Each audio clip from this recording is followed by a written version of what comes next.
Découvrez le leader en vous et chez les autres. Nous avons besoin de leaders qui sont plus intéressés par leurs frères et sœurs, par leur communauté, par leur nation et non pas seulement par leurs ambitions personnelles. Notez bien, je n'ai pas dit qu'un leader ne doit pas avoir d'ambition personnelle, mais ces ambitions personnelles ne doivent pas être plus grandes que son envie de servir ses proches, servir sa communauté, servir sa nation. Si vous voulez changer quelque chose, vous devez aborder cette chose. Vous ne pouvez pas changer quelque chose que vous évitez. Pour influencer une personne, il faut fréquenter cette personne. Une jeune femme peut rencontrer deux jeunes hommes qui lui plaisent en même temps et avoir l'embarras du choix, c'est possible. Les deux hommes peuvent être intéressés par la demoiselle, de la même manière peut-être. Mais celui qui passera le plus de temps avec cette jeune dame sera celui qui l'influencera le plus, ça c'est sûr. Et l'autre disparaîtra tout simplement de l'esprit de la jeune dame, il disparaîtra de l'équation. Mon objectif dans cette formation est de vous aider à devenir de meilleurs influenceurs, de meilleurs agents de changement, de meilleurs leaders. Découvrir le leader en vous pour pouvoir découvrir le leader chez les autres. Pour devenir un bon leader, il faut que vous sachiez quelques principes de base sur le leadership. Premièrement, vous devez savoir que vous êtes né avec la capacité d'influencer d'autres personnes et d'influencer le monde. Deuxièmement, vous devez savoir et croire que vous avez ce don-là en vous de changer la vie des gens autour de vous et il est de votre responsabilité de développer ce don que vous avez. Troisièmement, vous devez savoir que vous êtes né pour une raison et vous devez d'accomplir cette mission-là, ce but-là, cette vision-là avant de quitter ce monde. Sinon, ce sera un vrai gâchis. Et c'est un honneur pour moi de vous accompagner durant cette série de vidéos de formation pour développer et libérer ce leader emprisonné en vous et chez les autres. Vous savez, nous avons été éduqués d'une manière telle que on se dévalue nous-mêmes. On pense qu'on n'est pas assez important. Et tout cela à cause de notre histoire, une histoire d'oppression, une histoire d'esclavage. Vous remarquerez que c'est cette histoire qu'on nous enseigne à l'école et qu'on nous oblige à apprendre par cœur, à réciter, et on nous oblige à faire des devoirs là-dessus. On nous force à avaler une culture qui nous est imposée. Et lorsque vous regardez les journaux télévisés, vous verrez qu'on vous rappelle à chaque fois qui vous êtes. Des gens dirigés par des dictateurs, des gens qui font la guerre, des gens qui vivent dans la famine, des gens qui demandent, qui quémandent, et des gens qui doivent tendre la main pour recevoir de l'aide. L'oppression a été conçue pour dévaluer l'opprimé. Le but de l'oppression, c'est de casser le mental de l'opprimé, de l'oppressé. Et nous vivons cette oppression jusqu'à présent. Même si elle a changé de forme et elle est devenue plus civilisée, nous la vivons toujours. Et tant que la personne opprimée a la volonté de se battre, tant que nous avons la volonté de nous battre, notre esprit n'est pas cassé, il n'est pas brisé, il n'est pas dominé. Mais lorsque nous arrêtons de résister à tous ces mensonges, à cette culture, à cette histoire qu'on essaye de nous imposer, et dès qu'on se plie devant l'oppresseur, là, on peut dire que notre esprit a été cassé, a été dominé, a été opprimé, a été oppressé. Et nous, Africains, sommes arrivés à la conclusion que nous ne sommes pas capables de devenir des leaders. Et c'est ce qui me fait mal et c'est ce que nous devons changer. Et nous laissons souvent ces positions de leadership dans notre pays, dans nos nations, dans nos entreprises, dans nos organisations, à une élite que nous pensons meilleure que nous. Inconsciemment, vous allez remarquer qu'on se dévalue nous-mêmes et que nous commençons à penser que certaines banques ne sont pas faites pour nous, certains restaurants ne sont pas faits pour nous. Dans notre propre pays, certains hôtels ne sont pas faits pour nous. Certains quartiers ne sont pas faits pour nous. Nous nous dévaluons nous-mêmes. Parce que vous remarquerez, si vous regardez bien, que certaines personnes comme vous fréquentent ces endroits-là. Mais la seule différence entre eux et vous, c'est votre manière de penser. Vous devez savoir que la raison première pour laquelle vous avez été créé, c'est pour devenir un leader. Pendant longtemps, je me suis dit non, je ne suis pas un leader, non, je ne suis pas super intelligent, non, je ne suis pas comme les autres, non, je ne suis pas un gagnant, je ne peux pas devenir riche, non, la réussite ce n'est peut-être pas pour moi, c'est pour ces enfants de riches peut-être, c'est pour ces privilégiés, c'est pour une certaine classe de personnes, mais c'est faux, c'est la mauvaise manière de penser. Vous allez remarquer que les pays qui ont des problèmes de leadership, les pays qui ont le moins de leaders, sont les pays qui ont vécu l'oppression et souvent, cette oppression est venue sous forme de colonisation. Et c'est cette mentalité d'esclave qui demeure encore chez beaucoup d'entre nous. Et même si nous ne voulons pas l'accepter, nous devons ouvrir les yeux. Parce que le reconnaître, c'est accepter qu'il y a un défi à relever, à surmonter et trouver la solution et avancer. Maintenant, pour pouvoir aider les autres à découvrir le leader qui est en eux, vous devez d'abord découvrir le leader qui est en vous. Si jamais j'ai envie de vous aider à découvrir le leader qui est en vous, il faut que je sache et que je découvre le leader qui est en moi. Le leadership n'est pas une question de position, mais plutôt une question de disposition. Est-ce que vous avez le bagage ou les bagages nécessaires, les connaissances comme celles que je suis en train de partager avec vous aujourd'hui pour pouvoir influencer vous-même, votre propre personne, à changer, à agir? Le leadership est personnel d'abord avant d'être public. Un leader doit se découvrir avant d'aider les autres à se découvrir. Qui peut sans aucune assistance amener quelqu'un là où il n'a jamais été? Ce n'est pas possible. Si vous voulez amener des gens là où vous n'avez jamais été, vous ne pouvez pas, sans aucune assistance, sans aucune carte, sans aucune aide, amener des gens là où vous n'avez jamais été. Mais lorsque vous avez déjà été quelque part, il est facile pour vous, sans carte, sans aide, il vous est facile maintenant d'emmener d'autres personnes là où vous avez déjà été. C'est aussi simple que ça. Un boss, c'est quelqu'un qui dit « allez-y, faites-le ». Il ne veut pas prendre ses responsabilités, il ne veut pas risquer, il ne veut pas se salir les mains. Mais un leader, c'est quelqu'un qui dit « allons-y, faisons-le ensemble ». Un leader n'a pas peur de prendre les devants, il n'a pas peur d'aller en premier, il n'a pas peur d'être celui qui va se cogner la tête, il n'a pas peur de prendre des risques. Les leaders grimpent d'abord, surmontent les obstacles et ensuite disent « suivez-moi ». Les leaders sont des initiateurs, des créateurs, des visionnaires, des gens qui croient en leur vision. Et nous sommes tous cela. Au fond de nous, nous sommes tous cela. Les leaders sont des acteurs. Ils ne sont pas passifs. Ils n'aiment pas attendre. J'ai remarqué que nous avons une communauté passive. La plupart d'entre nous sont passifs. Ils n'aiment pas agir. Ils n'aiment pas prendre leurs responsabilités. Vous avez été formé pour être timide. Vous avez été formé pour ne pas prendre la parole. Vous avez été formé pour ne pas dire ce que vous pensez. Ne pas faire ce que vous avez envie de faire. Mais je viens vous dire que vous avez le pouvoir de changer cela aujourd'hui. Et maintenant, la décision vous revient à vous. Et non pas à quelqu'un d'autre, à vous. Vous allez remarquer que les domestiques dans les maisons, on ne les entend pas. On les voit passer parfois. Voici l'image de notre culture et de notre société.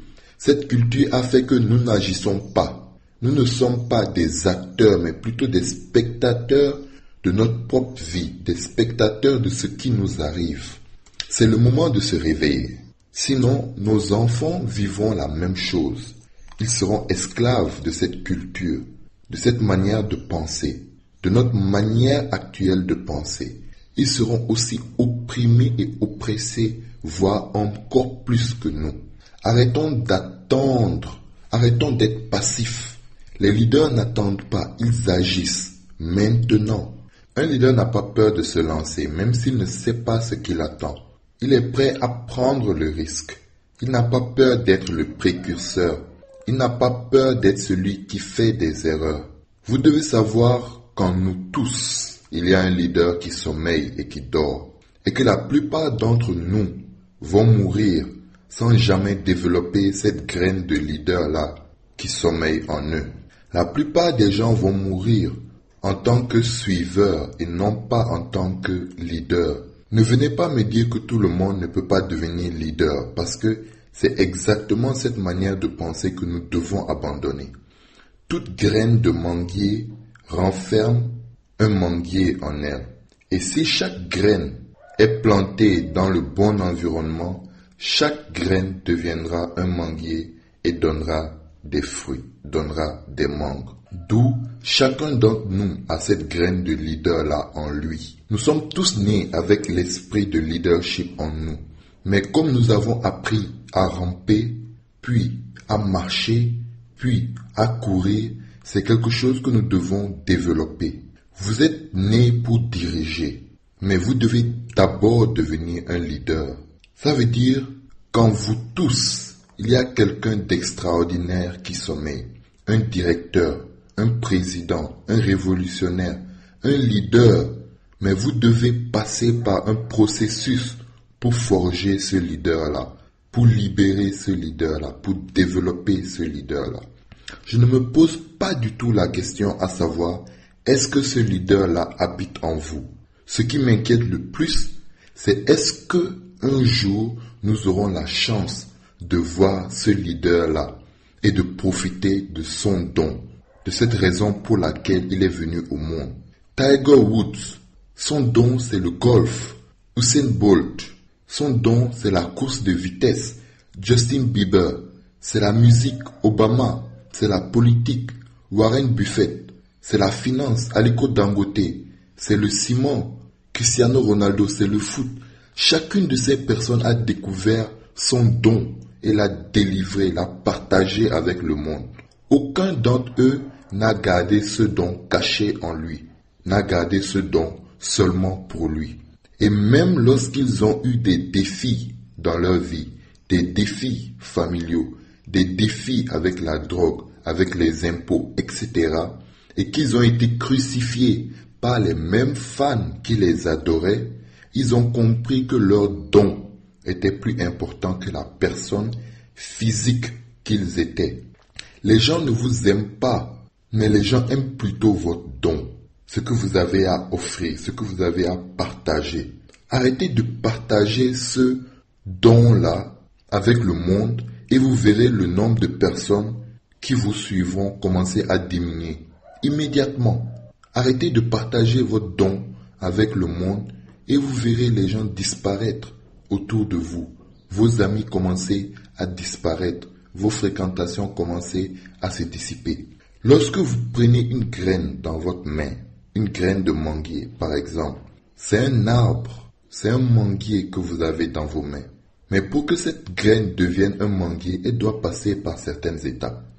Raison pour laquelle c'est très important que vous suiviez cette formation-là parce que elle fait partie de votre processus pour devenir un leader. Et pas n'importe quel leader, mais un leader qui réussit, un très bon leader. Maintenant, pour que cette graine devienne un manguier, il faut qu'elle soit plantée dans le bon sol, dans le bon environnement, et qu'elle ait les bons engrais, qu'elle soit bien arrosée, etc. Et lorsqu'elle commence à pousser et à sortir du sol, elle sera influencée par les rayons du soleil. Tous ces éléments sont juste des activateurs. Ils activent juste le manguier qui était déjà présent dans la graine. Et c'est exactement ce que j'ai envie que vous compreniez. C'est exactement ce que je suis en train de faire présentement avec vous. Je ne suis pas en train de mettre un leader en vous. Non, je suis tout simplement en train de réveiller ce leader-là qui est déjà en vous. Développer cette graine de leader-là qui est déjà en vous. cette graine-là qui était dans un mauvais environnement. Et ça peut être votre famille, ça peut être les écoles que vous avez fréquentées, le quartier que vous fréquentez, les amis que vous fréquentez, la communauté dans laquelle vous êtes, les programmes télé que vous regardez, les publications que vous regardez sur Facebook, les vidéos que vous regardez sur YouTube. Tout cela peut être le mauvais environnement dans lequel vous êtes. Raison pour laquelle je fais très attention aux films que je regarde, parce que je suis un grand fan de films, aux livres que je lis, aux personnes que je fréquente et même la famille que je fréquente. Parce que qui a dit qu'on ne peut pas choisir notre famille? Vous pouvez choisir la famille que vous fréquentez. J'ai tout filtré parce que le choix m'appartient de placer ma personne dans le bon environnement ou pas. À moi de choisir de regarder un film sur le leadership, un film sur le développement personnel, un film sur l'entrepreneuriat, un film sur le business ou la finance, au lieu de regarder un film d'horreur ou un film de porno, ou regarder les telenovelas sur lesquelles beaucoup de gens passent des heures et des heures chaque jour. Le choix m'appartient de choisir la nourriture de mon esprit, la nourriture de mon cerveau. Arrêtez d'être passif par rapport à cet environnement-là dans lequel vous êtes. Vous êtes influencé par le journal télévisé que vous regardez, la série que vous regardez, ce que vous regardez sur YouTube ou sur Facebook. Vous êtes influencé par tout cela. Vous avez la possibilité de choisir ce qui apparaît dans votre fil d'actualité sur Facebook. Et ne pas prendre action aujourd'hui, c'est reporter le développement de ce leader-là qui sommeille en vous à demain ou tout simplement à jamais. Un vrai leader maintenant, ce n'est pas quelqu'un qui cherche à avoir des suiveurs, des gens qui le suivent. Non, un leader qui cherche à avoir des gens qui le suivent n'est pas un vrai leader. C'est quelqu'un qui a un vrai problème d'ego. Ce sont des gens qui ont besoin d'autres personnes autour d'eux pour avoir de la valeur, pour qu'ils se sentent importants. Lorsqu'il n'y a pas de gens autour d'eux, ils ne se sentent pas importants.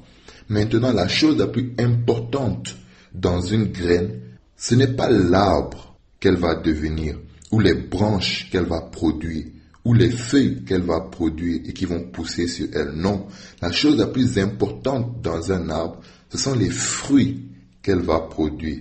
La chose la plus importante dans un manguier, ce sont les mangues qu'elle va produire. Et le manguier ne se nourrit pas de ses fruits, mais ses fruits nourrissent une multitude d'hommes. Et vous allez remarquer que le manguier n'apporte pas ses mangues à l'homme, ses fruits vers les hommes, mais ce sont les hommes qui vont vers le manguier pour cueillir les fruits qu'elle a sur elle. C'est la même chose avec le leadership. Lorsque vous découvrez le leader là qui est en vous, lorsque vous développez le leader là qui est en vous, naturellement les gens vont commencer à venir vers vous pour profiter de ce don-là que vous avez. C'est inévitable. Maintenant, vous devez découvrir le leader qui est en vous avant de pouvoir le développer. Vous devez découvrir quel est ce don-là que Dieu vous a donné pour pouvoir le développer et le servir au monde. Les meilleurs leaders de ce monde, vous remarquerez, n'étaient pas au-dessus des gens. Ils n'étaient pas des dominateurs. Ils étaient plutôt de très bons servants. Des gens qui servaient le peuple, qui servaient leur peuple. Maintenant, la question, c'est qu'est-ce que vous servez au monde? Le manguier sert des mangues. Messi sert des dribbles et de beaux buts. Angélique Kidjo, de la bonne musique. Et vous, quel don servez-vous au monde? Arrêtons d'être de vulgaires imitations. Arrêtons d'essayer d'être comme tel ou tel et devenons nous-mêmes, la version originale de nous-mêmes.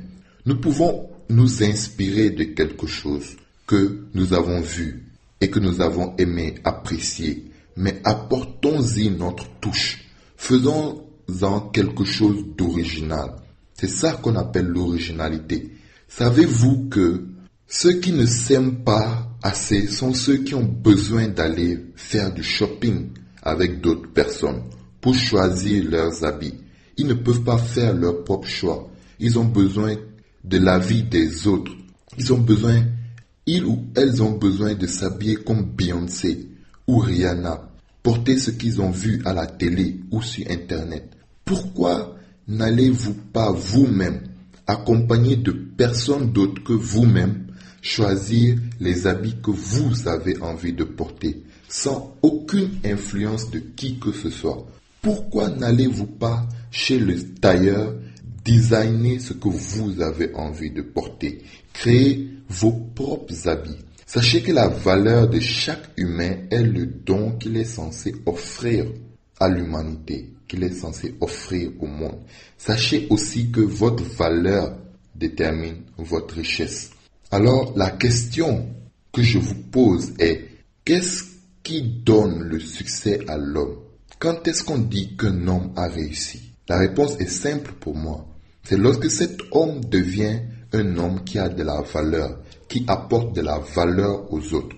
Le leader est tellement occupé à être la version originale de lui-même, il est tellement occupé à partager ce qui fait de lui quelqu'un de valeur que les gens le cherchent pour profiter de ce qu'il a à partager avec le monde.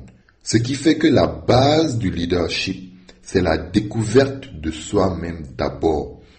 Parfois, vous devez changer d'environnement pour trouver qui vous êtes, pour découvrir ce don-là. Dans chaque suiveur, dans chaque employé, dans chaque chômeur, dans chaque personne est emprisonné un leader. Vous êtes né pour diriger, mais vous devez devenir un leader pour diriger. Vous possédez le potentiel et la capacité de leadership, mais la question est, vivrez-vous l'expérience de ce leadership-là? Vous avez été créé pour dominer grâce à votre don. Le vrai leadership, c'est tout simplement la découverte de soi-même. Je suis et j'ai. Je suis un manguier et j'ai des mangues. Chaque humain est venu avec quelque chose de spécial dans ce monde, avec un don dont l'humanité a besoin. Et le problème, c'est que la plupart d'entre nous repartiront de ce monde avec ce don sans l'avoir partagé avec le monde. Raison pour laquelle le cimetière est, je pense, l'un des endroits ou l'endroit le plus riche de cette terre. C'est l'endroit là où il y a le plus de richesse. C'est l'endroit là où il y a le plus de rêves qui n'ont pas été réalisés. C'est l'endroit là où il y a eu le plus de visions qui sont mortes. C'est l'endroit là où il y a le plus de projets, de dons qui sont morts avec ceux qui les avaient enfuis en eux. Vous devez partager tous ces dons-là que vous avez en vous avec le monde, toutes ces connaissances-là que vous avez en vous, toutes ces solutions-là. Vous devez mourir vide, tout simplement vide. Mourir vide, mourir heureux, mourir en sachant que vous avez tout donné, vous avez tout partagé. Pourquoi est-ce que lorsqu'un vieillard en Afrique meurt, voudrait dire que c'est une bibliothèque qui brûle? Non, un vieillard qui meurt en Afrique devrait être une célébration parce qu'il a laissé derrière lui une bibliothèque pleine qui servira des générations et des générations. C'est à nous de changer l'histoire. Le don d'un homme lui donne une place dans ce monde-là. Et ce même don l'amène devant les plus grandes personnalités, devant les plus grands hommes de ce monde. Je vous remercie d'avoir suivi cette formation jusqu'à la fin. J'espère que vous avez été inspiré et que vous sentez aujourd'hui plus que jamais le leader là qui est en vous se manifester. J'espère que vous voyez à quel point le leadership est important et vital pour notre génération, pour notre continent. J'espère que vous voyez à quel point le leadership est important pour faire grandir et développer nos communautés, nos nations. Et finalement, j'espère que vous voyez l'importance du leadership pour vous et pour vos familles.